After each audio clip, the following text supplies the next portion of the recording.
નમસ્કાર મિત્રો, અમારી માન્ય શક્તિ ચેનલમાં આપનું હાર્દિક સ્વાગત છે.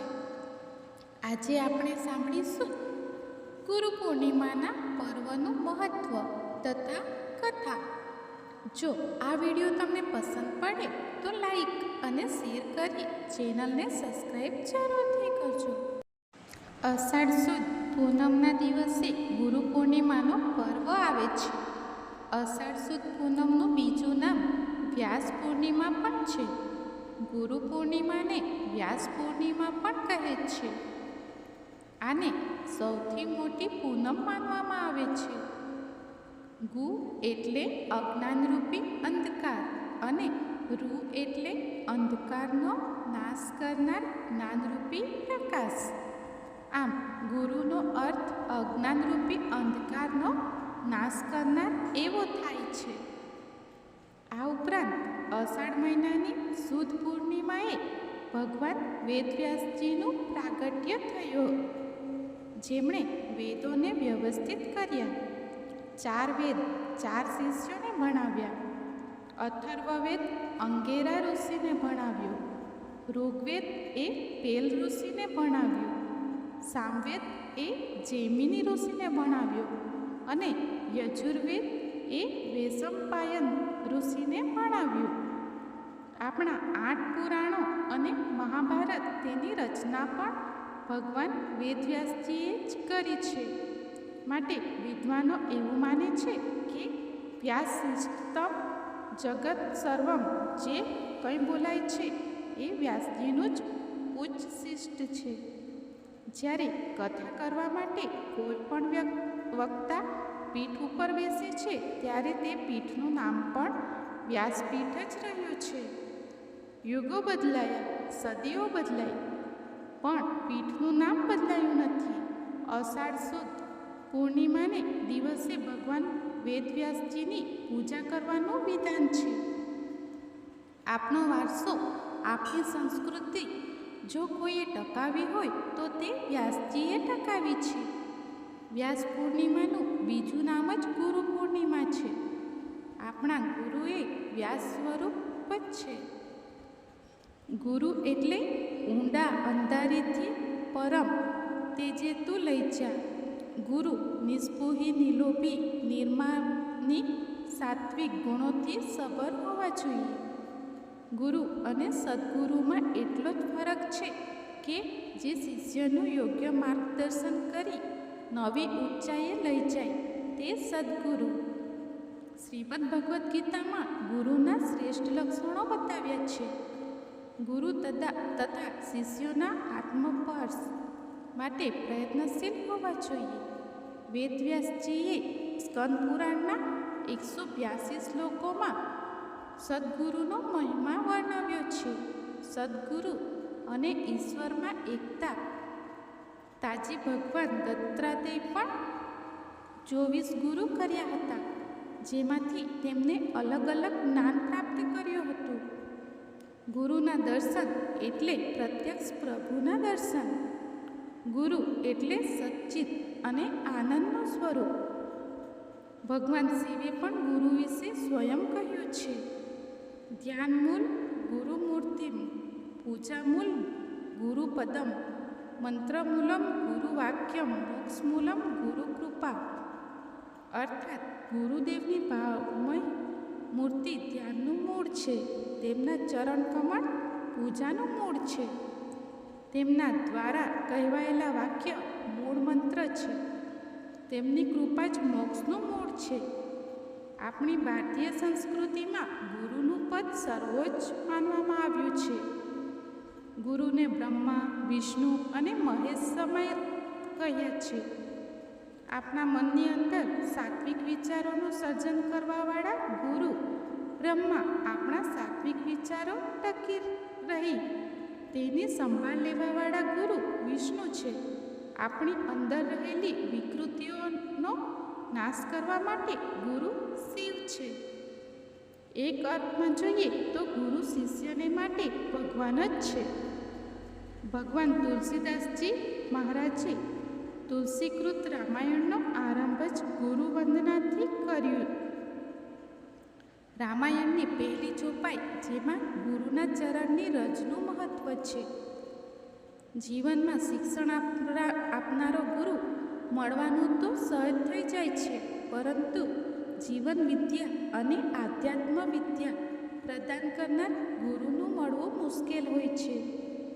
ગુરુનો મહિમા અનંત છે. તેમનું થોડું પણ સાનિધ્ય જીવાત્માની સદગતિ પ્રદાન કરે છે. ગુરુ જ એકમાત્ર એવા નાવિક છે જે આ સંસાર સાગરમાંથી જીવાત્માને પાર લગાવી શકે છે. આ કારણે સંત કબીરદાસજી કહે છે, તીરથ નહાએ એક પલ સંત મિલે ફલ, ચાર સદગુરુ મિલે અનંત ફલ કહત. કબીર વિચાર ગુરુ કૃપા મેળવવા માટે ગુરુ પ્રત્યે શ્રદ્ધા હોવી અત્યંત જરૂરી છે તથા તેમણે બતાવેલા માર્ગ પર દ્રઢતાપૂર્વક આગળ વધવામાં આવે તો ગુરુની કૃપા નિરંતર મળતી રહે છે. ગુરુની કૃપા અને શિષ્યનું સમર્પણ એ બંને જો ભેગા મળે તો શિષ્યના જીવનનું સંપૂર્ણ રૂપાંતર થઈ જાય છે. ગુરુ શિષ્યનો સંબંધ એ આત્માનો સંબંધ છે. જે રીતે આપણે દ્રષ્ટિ વગર કોઈ વસ્તુને જાણી શકતા નથી, એ જ રીતે આપણે ગુરુ વગર જીવનને સમજી શકતા નથી તથા ઉન્નતિ કરી શકતા નથી. જ્ઞાન, ધ્યાન, ચેતના, ચિંતન, સંસ્કાર, વિચાર, દેશ, વિશ્વ, વાતાવરણ, પ્રકૃતિ, ભક્તિ, મુક્તિ વગેરે તમામ બાબતોને જાણવા માટે ગુરુની જરૂર પડે છે. આ ઉપરાંત સંત કબીરદાસજીએ કહ્યું છે કે ગુરુ ગોવિંદ તો ખડે કિસકો લાગુ પાય, બલિહારી ગુરુ આપકી ગોવિંદ દિયો બતાય.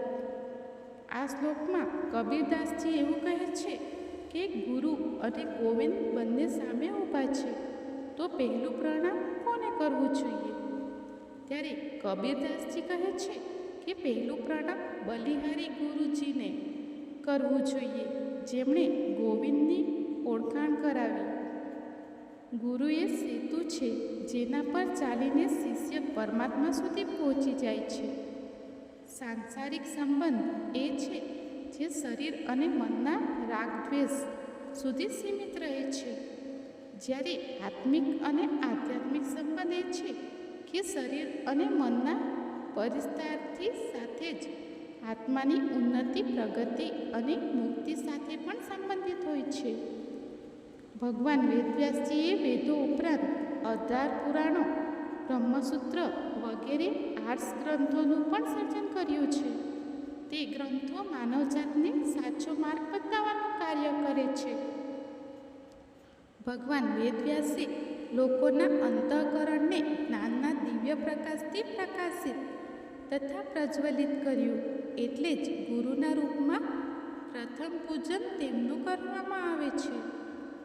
ગુરુ પૂર્ણિમાના દિવસે પ્રાતઃકાળી સ્નાનાદિથી પરવારી ગુરુની પૂજા કરવી જોઈએ. ગુરુના ચરણ ધોઈ ચરણામૃત લેવું અને યથાશક્તિ ગુરુના ચરણોમાં ભેટ મૂકવી જોઈએ તથા ગુરુના આશીર્વાદ પ્રાપ્ત કરવા જોઈએ.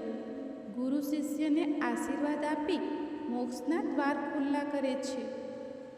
ગુરુ અને શિષ્યની આધ્યાત્મિક પ્રેમની ઉજવણીનો દિવસ એટલે ગુરુ પૂર્ણિમા. શાસ્ત્રો અનુસાર ગુરુ ભક્તિ ત્યારે જ સફળ થાય ત્યારે સદગુરુના વચન ઉપર આપણે વિશ્વાસ રાખીએ. ગુરુની આજ્ઞા માનવી એ જ ગુરુ ભક્તિ છે. પ્રાચીન કાળમાં જ્યારે શિષ્ય ગુરુ આશ્રમમાંથી ભણીને જાય ત્યારે ગુરુને ગુરુ દક્ષિણા આપતા. અત્યારના સમયમાં આપણે ગુરુને દક્ષિણા શું આપી શકીએ? આપણી પાસે દક્ષિણા આપવા માટે એક જ વસ્તુ છે, જેનું નામ છે સમર્પણ. શિષ્ય જ્યારે સમર્પિત થઈ જાય ત્યારે તેને જ્ઞાન મળે. એનું ઉદાહરણ અર્જુન ગીતાજીના 2 અધ્યાયમાં અર્જુન ભગવાન શ્રી કૃષ્ણને સમર્પિત થયા ત્યારે તેમને જ્ઞાન મળ્યું. પરીક્ષિત મહારાજે ત્યારે સુખદેવજી મહારાજને સમર્પિત થયા ત્યારે તેમને શ્રીમદ ભાગવતનું જ્ઞાન મળ્યું. અને નિર્ભય બન્યા. આ સિવાય આપણે ત્યાં પ્રથમ ગુરુ એ માતા પિતા છે. બીજા આપણા દીક્ષા ગુરુ છે, જેમણે આપણને મંત્ર દીક્ષા આપી છે. અને ત્રીજા આપણા શિક્ષા ગુરુ છે, જેમણે આપણને શિક્ષણ આપ્યું છે. આ બધા ગુરુજનોનો આદર કરવો એ જ ગુરુ પૂર્ણિમાનો સંદેશ છે. આ ઉપરાંત ગુરુ અને શિષ્યનું ઉદાહરણ આપતી પ્રાચીન કથાઓ પણ છે, જેમાં શ્રી કૃષ્ણ ભગવાન અને સાંદીપની ઋષિ તથા શ્રી રામ ભગવાન અને વિશ્વામિત્રી ઋષિની કથાઓ છે, જેમાં ગુરુ અને શિષ્યનો અનંત પ્રેમ દેખાય છે. તો મિત્રો, આ હતું ગુરુ પૂર્ણિમાનું મહાત્મ્ય. જો આ માહિતી તમને પસંદ આવી હોય તો વિડીયોને લાઈક અને ચેનલને સબસ્ક્રાઈબ જરૂરથી કરજો. ધન્યવાદ મિત્રો.